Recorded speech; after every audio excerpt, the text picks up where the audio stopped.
ನಮಸ್ತೆ ಎಜಿ ನ್ಯೂಸ್ಗೆ ಸ್ವಾಗತ. ಹಾಸನ ಅಶ್ಲೀಲ ವಿಡಿಯೋ ವೈರಲ್ ಬಗ್ಗೆ ಗೊತ್ತಿದ್ರೂ ಕೂಡ ಬಿಜೆಪಿಯವರು ಜೆಡಿಎಸ್ ಜೊತೆಗೆ ಮೈತ್ರಿ ಮಾಡಿಕೊಂಡಿದ್ದಾರೆ.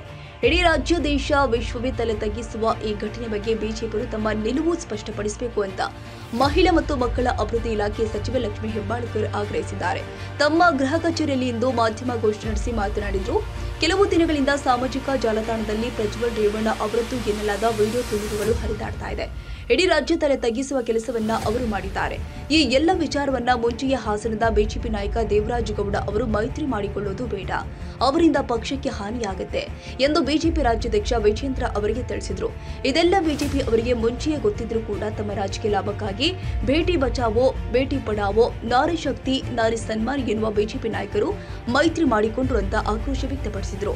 ಮೈಸೂರಿಗೆ ಅಮಿತ್ ಶಾ ಅವರು ಬಂದ ವೇಳೆ ಹಾಸನದ ಮಾಜಿ ಶಾಸಕ ಪ್ರೀತಂ ಗೌಡ, ಎಟಿ ರಾಮಸ್ವಾಮಿ ಅವರು ಖುದ್ದಾಗಿ ಅವರನ್ನ ಭೇಟಿಯಾಗಿ ಈ ಬಗೆಗಿನ ಎಲ್ಲ ವಿಚಾರವನ್ನ ತಿಳಿಸಿದ್ದಾರೆ. ಅಮಿತ್ ಶಾ ಅವರಿಗೂ ಪ್ರಜ್ವಲ್ ರೇವಣ್ಣ ಅವರ ಬಗ್ಗೆ ಎಲ್ಲ ಮುಂಚೆ ಗೊತ್ತಿತ್ತು. ಇಷ್ಟೆಲ್ಲ ಆದರೂ ಬಿಜೆಪಿ ಜೆಡಿಎಸ್ ಜೊತೆಗೆ ಮೈತ್ರಿ ಮಾಡಿಕೊಂಡ್ರು ಅಂತ ಸಚಿವೆ ಹೆಬ್ಬಾಳ್ಕರ್ ತೀವ್ರ ವಾಗ್ದಾಳಿ ಮಾಡಿದ್ದಾರೆ. ಮೋದಿ ಅವರು ಮಾಂಗಲ್ಯದ ಬಗ್ಗೆ ಮಾತನಾಡಿದ್ದಾರೆ. ಸದ್ಯ ಈ ಮಹಿಳೆಯರ ಮಾಂಗಲ್ಯ ಕಸಿದುಕೊಂಡಿರೋ ಬಗ್ಗೆ ಮಾತನಾಡಿ, ಕುಮಾರಸ್ವಾಮಿ ನಿಮ್ಮ ಬದ್ಧತೆಯನ್ನ ನಾವು ಪ್ರಶ್ನೆ ಮಾಡಲೇಬೇಕಾಗಿದೆ. ನಮ್ಮ ಇಲಾಖೆಯಿಂದ ಇದನ್ನ ಗಂಭೀರವಾಗಿ ಪರಿಗಣಿಸುತ್ತೇವೆ. ನಿನ್ನೆ ಮುಖ್ಯಮಂತ್ರಿ ಹಾಗೂ ಗೃಹ ಸಚಿವರ ಜೊತೆಗೂ ಮಾತನಾಡಿದ್ದೇವೆ. ಮಹಿಳೆಯರಿಗೆ ನ್ಯಾಯ ಒದಗಿಸಿಕೊಡ್ತೇವೆ. ಆದರೆ ಬಿಜೆಪಿ ಮಹಿಳಾ ಮಣಿಗಳು ಎಲ್ಲಿದ್ದಾರೆ? ಈ ಘಟನೆ ಬಗ್ಗೆ ಯಾಕೆ ಧ್ವನಿ ಎತ್ತಿಲ್ಲ? ನೊಂದವರ ಪರ ಸರ್ಕಾರ ನಿಲ್ಲುತ್ತದೆ, ಅವರಿಗೆ ಸರ್ಕಾರ ರಕ್ಷಣೆ ಕೊಡುತ್ತೆ ಅಂತ ಲಕ್ಷ್ಮೀ ಹೆಬ್ಬಾಳ್ಕರ್ ಕಿಡಿಕಾರಿದ್ದಾರೆ. ಬಹುಶಃ ನಮ್ಮ ರಾಜ್ಯಕ್ಕೆ ಒಂದು ತಲೆ ತಗ್ಗಿಸುವಂತ ಕೆಲಸ ಇವರು ಮಾಡಿದ್ದಾರೆ ಅಂತ ಹೇಳಲಿಕ್ಕೆ ಬಯಸ್ತೇನೆ. ಆದ್ರೆ ಎಲ್ಲ ವಿಚಾರವನ್ನ ಮುಂಚೆನೆ ದೇವರಾಜ್ ಗೌಡ ಅಂತ ಹೇಳಿ ಅವರು ಹಾಸನದ ಬಿಜೆಪಿಯ ನಾಯಕರು, ಅವರನ್ನ ನೀವು ಮೈತ್ರಿ ಮಾಡ್ಕೊಳ್ಳೋಕೆ ಹೋಗಬೇಡಿ, ಅವರಿಂದ ನಮ್ಮ ಪಕ್ಷಕ್ಕೆ ಹಾನಿಯಾಗುತ್ತೆ ಅಂತ ಹೇಳಿ ಏನು ಬಿಜೆಪಿ ರಾಜ್ಯಾಧ್ಯಕ್ಷರಾದಂಥ ವಿಜೇಂದ್ರ ಅವ್ರನ್ನ ಖುದ್ದಾಗಿ ಭೇಟಿಯಾಗಿ ಡಿಸೆಂಬರ್ನಲ್ಲಿನೇ ಅವರ ಗಮನಕ್ಕೆ ಈ ಎಲ್ಲ ವಿಚಾರಗಳನ್ನ ತೆಗೆದುಕೊಂಡು ಬಂದಿದ್ರು. ಹಾಸನದ ದೇವರಾಜ್ ಗೌಡ ಅನ್ನುವಂಥ ಬಿಜೆಪಿ ನಾಯಕ. ಆದರೂ ಕೂಡ ಇದೆಲ್ಲ ಅವರಿಗೆ ಮುಂಚೆನೆ ಗೊತ್ತಿದ್ರು ಕೂಡ ನಮ್ಮ ರಾಜಕೀಯ ಲಾಭಕ್ಕೋಸ್ಕರ ನಾವು ಏನು ಬೇಟಿ ಬಚಾವೋ ಬೇಟಿ ಪಡಾವೋ ಅನ್ನುವಂಥ ನಾರಿ ಶಕ್ತಿ ನಾರಿ ಸನ್ಮಾನ ಅನ್ನುವಂಥ ಬಿಜೆಪಿ ಪಕ್ಷದವರು ಮೈತ್ರಿ ಮಾಡಿಕೊಂಡು ಅಮಿತ್ ಶಾ ಅವರು ಮೈಸೂರು ಪ್ರವಾಸದಲ್ಲಿದ್ದಾಗ ಏನು ಪ್ರೀತಂ ಗೌಡ ಅಂತ ಏನು ಹಾಸನದ ಮಾಜಿ ಶಾಸಕರು, ಆರ್.ಟಿ. ರಾಮಸ್ವಾಮಿ ಅಂತ ಏನು ಮಾಜಿ ಶಾಸಕರು ಮುಂಚೆ ಜೆಡಿಎಸ್ನಲ್ಲಿ ಬಿಜೆಪಿ ಇದ್ದಾರೆ, ಅವರು ಕೂಡ ಖುದ್ದಾಗಿ ಅಮಿತ್ ಶಾಜಿ ಅವರಿಗೆ ಭೇಟಿಯಾಗಿ ಈ ಎಲ್ಲ ವಿಚಾರಗಳನ್ನ ಅವರಿಗೆ ತಿಳಿಸ್ತಾರೆ. ಕಾಮಕಾಂಡ ಎಲ್ಲ ಮುಂಚೆನೆ ಗೊತ್ತಿರುತ್ತೆ. ಇಷ್ಟೆಲ್ಲ ಹೇಳ್ತಾ ಇರುವಂತ ಇಷ್ಟೆಲ್ಲ ಆದರೂ ಕೂಡ ಬಿಜೆಪಿಯವರು ಜೆಡಿಎಸ್ ಅವ್ರ ಜೊತೆ ಮೈತ್ರಿ ಮಾಡ್ತಾರೆ. ಇವತ್ತೇನಾಗಿದೆ? ಇವತ್ತು ಸುಮಾರು 100 ಮಹಿಳೆಯರು ಯಾವ ಒತ್ತಡಕ್ಕೆ ಅವರು ಹೋಗಿದ್ದಾರೆ. ಯಾಕಂದ್ರೆ ಅಧಿಕಾರದಲ್ಲಿ ಇದ್ದಂಥವ್ರು ಅವರೆಲ್ಲ ರೇವಣ್ಣ ಅವರು, ಪ್ರಜ್ವಲ್ ರೇವಣ್ಣ ಅವರು ಸಂಸದರು, ಭಾರತ ದೇಶದ ಸಂಸದರು. ಅವರೇನು ತಮ್ಮ ಅಧಿಕಾರದ ದರ್ಪವನ್ನ ತೋರಿಸಿ ಮಹಿಳೆಯರಿಗೆ ಈ ರೀತಿ ಎಲ್ಲ ಮಾಡಿದ್ರು ಅಥವಾ ಇನ್ಯಾವುದಾದ್ರೂ ಆಸೆ ಆಮಿಷಗಳನ್ನು ಒಡ್ಡಿ ಈ ರೀತಿ ಮಾಡಿದ್ರು? ಇವತ್ತು 100 ಮಹಿಳೆಯರ ಈ ಒಂದು ವಿಡಿಯೋಗಳು ಸುದ್ದಿಗಳನ್ನ ನೋಡಿದ್ರೆ ಅವರು ಜೀವಂತವಾಗಿ ಅವರನ್ನ ಕೊಲೆ ಮಾಡಿದ್ದಾರೆ ಅನ್ನುವಂಥ ಮಾತನ್ನ ನಾನು ಈ ಸಂದರ್ಭದಲ್ಲಿ ಹೇಳಕ್ಕೆ ಬಯಸ್ತೇನೆ. ಇಷ್ಟೆಲ್ಲ ನಡೀತಾ ಇದ್ರು ಕೂಡ ಯಾರು ಒಬ್ಬ ಬಿಜೆಪಿ ನಾಯಕರು ಬಹಳ ದೊಡ್ಡದಾಗಿ ಮಾತನಾಡ್ತಾರೆ. ಮೊನ್ನೆ ನಮಗೂ ಗೊತ್ತಿದೆ, ಆಗ್ಬಾರ್ದಂತ ಒಂದು ಘಟನೆಯನ್ನ ನಾವು ಎಲ್ಲರೂ ಕಳಿಸಿದ್ದೀವಿ. ಹುಬ್ಬಳ್ಳಿಯ ಘಟನೆಯನ್ನ ಪ್ರತಿಯೊಂದು ಜಿಲ್ಲಾ ಮಟ್ಟದಲ್ಲಿ,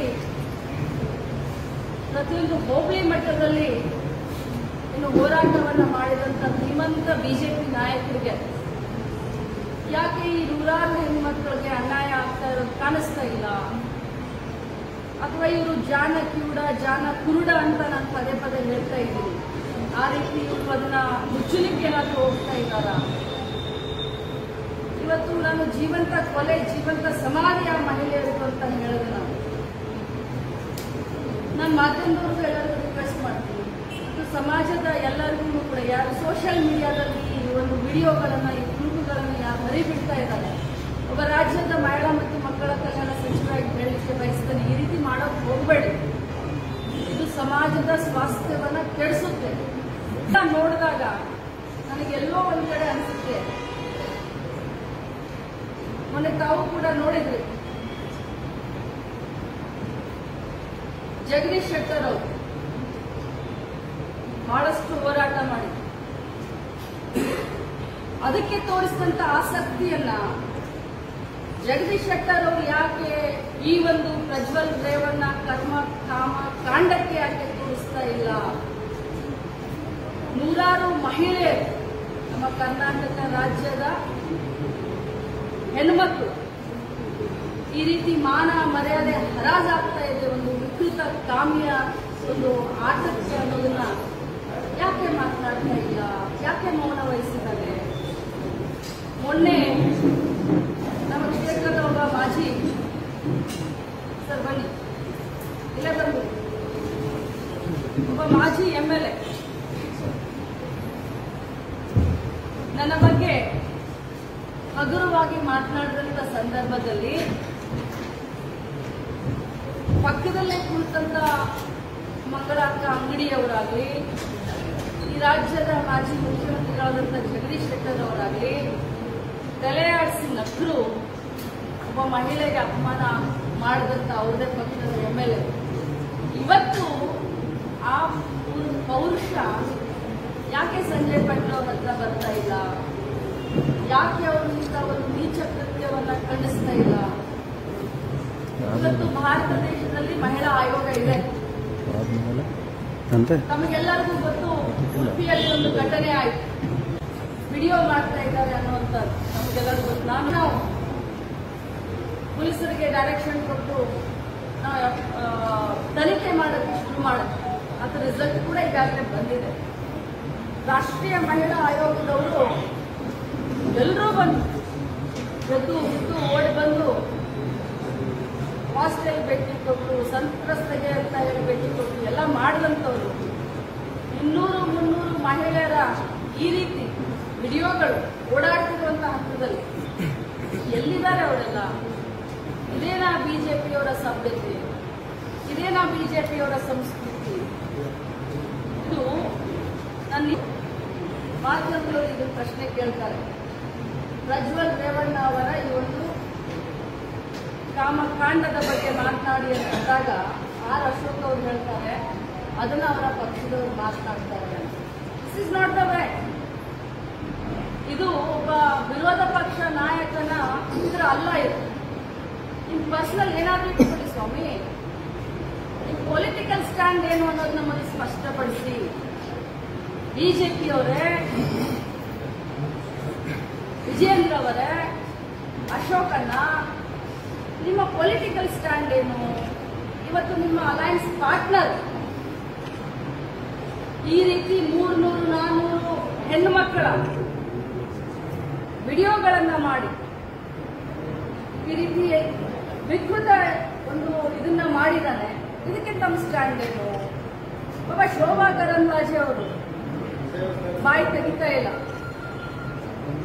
ಸ್ಮೃತಿ ಇರಾನಿ ಅವರು ಎಲ್ಲಿದ್ದಾರೆ ಅನ್ನೋದು ಗೊತ್ತಿಲ್ಲ. ನಿನ್ನೆ ಬೆಳಗಾವಿಗೆ ಬಂದಂತ ನಮ್ಮ ದೇಶದ ಗೌರವಾನ್ವಿತ ಪ್ರಧಾನಮಂತ್ರಿಗಳು ಬೆಳಗಾವಿಯಲ್ಲಿ ನಡೆದಂತ 2-3 ಅಮಾನವೀಯ ಕೃತ್ಯಗಳ ಬಗ್ಗೆ ಮಾತನಾಡಿ ಅದನ್ನ ನಾವು ಖಂಡಿಸ್ತೀವಿ. ಅಮಾನವೀಯ ಕೃತ್ಯ ಅಮಾನವೀಯ ಕೃತ್ಯನೇ. ಅದಕ್ಕೆ ಕಾಂಗ್ರೆಸ್ ಪಕ್ಷ ಆಗಲಿ, ಅದಕ್ಕೆ ಲಕ್ಷ್ಮೀ ಹೆಬ್ಬಾಳ್ಕರ್ ಆಗಲಿ ಯಾವತ್ತೂ ಕೂಡ ಅದಕ್ಕೆ ಸಾಥ್ ಕೊಡೋದಿಲ್ಲ. ಅವನ್ನ ನಾವು ಖಂಡಿಸ್ತೀವಿ. ಆದ್ರೆ ಇದು ಯಾಕೆ ಕಾಣಿಸ್ತಾ ಇಲ್ಲ? ನಿಮ್ಮ ಪಕ್ಕದಲ್ಲಿ ಕೂರಿಸ್ಕೊಳ್ತೀರಾ ಆ ಸಂಸದನ್ನ, ನಿಮ್ಮ ಜೊತೆಯಲ್ಲಿ ವ್ಯವಹಾರ ಮಾಡ್ತೀರಾ ಪಕ್ಷದ ವ್ಯವಹಾರಗಳನ್ನ, ಅಂದ್ರೆ ರಾಜಕೀಯ ವ್ಯವಹಾರ ಅಂದ್ರೆ ಮತ್ತೆ ಪದಕ್ಕೆ ಬೇರೆ ಅರ್ಥ ಬೇಡ, ನಮ್ಮ ಕಡೆ ಭಾಷೆ. ಇದಕ್ಕೆ ತಮ್ಮ ಸ್ಟ್ಯಾಂಡ್ ಏನು? ಇದಕ್ಕೆ ತಾವು ಉತ್ತರ ಇವತ್ತು ಕೊಡಬೇಕಾಗುತ್ತೆ.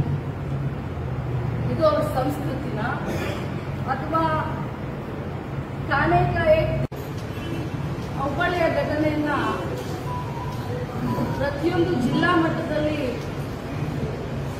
ಪ್ರತಿಯೊಂದು ಹೋಬಳಿ ಮಟ್ಟದಲ್ಲಿ ಇನ್ನು ಹೋರಾಟವನ್ನ ಮಾಡಿದಂತ ಧೀಮಂತ ಬಿಜೆಪಿ ನಾಯಕರಿಗೆ ಯಾಕೆ ಈ ನೂರಾರು ಹೆಣ್ಮಕ್ಳಿಗೆ ಅನ್ಯಾಯ ಆಗ್ತಾ ಇರೋದು ಕಾಣಿಸ್ತಾ ಇಲ್ಲ?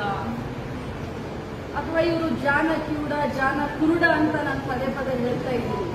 ಆ ರೀತಿ ಇವರು ಅದನ್ನ ಮುಚ್ಚಲಿಕ್ಕೆ ಏನಾದರೂ ಹೋಗ್ತಾ ಇದ್ದಾರ? ಇವತ್ತು ನಾನು ಜೀವಂತ ಕೊಲೆ, ಜೀವಂತ ಸಮಾಧಿಯ ಮಹಿಳೆಯರು ಅಂತ ಹೇಳಿದ್ರೆ ನಾನು ಮಾಧ್ಯಮದವ್ರಿಗೂ ಎಲ್ಲರಿಗೂ ರಿಕ್ವೆಸ್ಟ್ ಮಾಡ್ತೀನಿ, ಮತ್ತು ಸಮಾಜದ ಎಲ್ಲರಿಗೂ ಕೂಡ ಯಾರು ಸೋಷಿಯಲ್ ಮೀಡಿಯಾದಲ್ಲಿ ಈ ಒಂದು ವಿಡಿಯೋಗಳನ್ನ, ಈ ತುಣುಕುಗಳನ್ನು ಯಾರು ಹರಿಬಿಡ್ತಾ ಇದ್ದಾರೆ, ಒಬ್ಬ ರಾಜ್ಯದ ಮಹಿಳಾ ಮತ್ತು ಮಕ್ಕಳ ಕಲ್ಯಾಣ ಸಚಿವರಾಗಿ ಹೇಳಲಿಕ್ಕೆ ಬಯಸ್ತೇನೆ, ಈ ರೀತಿ ಮಾಡೋಕೆ ಹೋಗಬೇಡಿ. ಇದು ಸಮಾಜದ ಸ್ವಾಸ್ಥ್ಯವನ್ನ ಕೆಡಿಸುತ್ತೆ. ನೋಡಿದಾಗ ನನಗೆಲ್ಲೋ ಒಂದ್ ಕಡೆ ಅನಿಸುತ್ತೆ, ಮೊನ್ನೆ ತಾವು ಕೂಡ ನೋಡಿದ್ರಿ, ಜಗದೀಶ್ ಶೆಟ್ಟರ್ ಅವರು ಬಹಳಷ್ಟು ಹೋರಾಟ ಮಾಡಿದ್ರು. ಅದಕ್ಕೆ ತೋರಿಸಿದಂತ ಆಸಕ್ತಿಯನ್ನ ಜಗದೀಶ್ ಶೆಟ್ಟರ್ ಅವರು ಯಾಕೆ ಈ ಒಂದು ಪ್ರಜ್ವಲ್ ರೇವಣ್ಣ ಕರ್ಮ ಕಾಮ ಕಾಂಡಕ್ಕೆ ಯಾಕೆ ತೋರಿಸ್ತಾ ಇಲ್ಲ? ನೂರಾರು ಮಹಿಳೆಯರು, ನಮ್ಮ ಕರ್ನಾಟಕ ರಾಜ್ಯದ ಹೆಣ್ಮಕ್ಳು ಈ ರೀತಿ ಮಾನ ಮರ್ಯಾದೆ ಹರಾಜಾಗ್ತಾ ಇದೆ ಒಂದು ವಿಕೃತ ಕಾಮಿಯ ಒಂದು ಆಟಕ್ಕೆ ಅನ್ನೋದನ್ನ ಯಾಕೆ ಮಾತನಾಡ್ತಾ ಇಲ್ಲ? ಯಾಕೆ ಮೌನ ವಹಿಸಿದ್ದಾರೆ? ಮೊನ್ನೆ ನಮ್ಮ ಕ್ಷೇತ್ರದ ಒಬ್ಬ ಮಾಜಿ ಸರ್ ಬನ್ನಿ ಇಲ್ಲೇ ಬಂದು ಒಬ್ಬ ಮಾಜಿ MLA ನನ್ನ ಬಗ್ಗೆ ಹಗುರವಾಗಿ ಮಾತನಾಡಿದಂತ ಸಂದರ್ಭದಲ್ಲಿ ಪಕ್ಕದಲ್ಲೇ ಕುಳಿತಂತ ಮಕ್ಕಳ ಅಕ್ಕ ಅಂಗಡಿಯವರಾಗಲಿ, ಈ ರಾಜ್ಯದ ಮಾಜಿ ಮುಖ್ಯಮಂತ್ರಿಗಳಾದಂಥ ಜಗದೀಶ್ ಶೆಟ್ಟರ್ ಅವರಾಗಲಿ ತಲೆಯಾಡಿಸಿ ನಕ್ಕರು ಒಬ್ಬ ಮಹಿಳೆಗೆ ಅಪಮಾನ ಮಾಡಿದಂತ ಅವರೇ ಪಕ್ಷದ MLA. ಇವತ್ತು ಆ ಪೌರುಷ ಯಾಕೆ ಸಂಜಯ್ ಪಾಟೀಲ್ ಅವ್ರ ಹತ್ರ ಬರ್ತಾ ಇಲ್ಲ? ಯಾಕೆ ಅವರು ಇಂಥ ಒಂದು ನೀಚ ಕೃತ್ಯವನ್ನ ಖಂಡಿಸ್ತಾ ಇಲ್ಲ? ಇವತ್ತು ಭಾರತ ದೇಶದಲ್ಲಿ ಮಹಿಳಾ ಆಯೋಗ ಇದೆ. ತಾಜಾ ಸುದ್ದಿಗಾಗಿ AJ ನ್ಯೂಸ್ 24x7 ಗೆ ಸಬ್ಸ್ಕ್ರೈಬ್ ಮಾಡಿ ಮತ್ತು ಬೆಲ್ ಐಕಾನ್ ಒತ್ತಿ ತಪ್ಪದೇ ಲಿಂಕ್ ಶೇರ್ ಮಾಡಿ.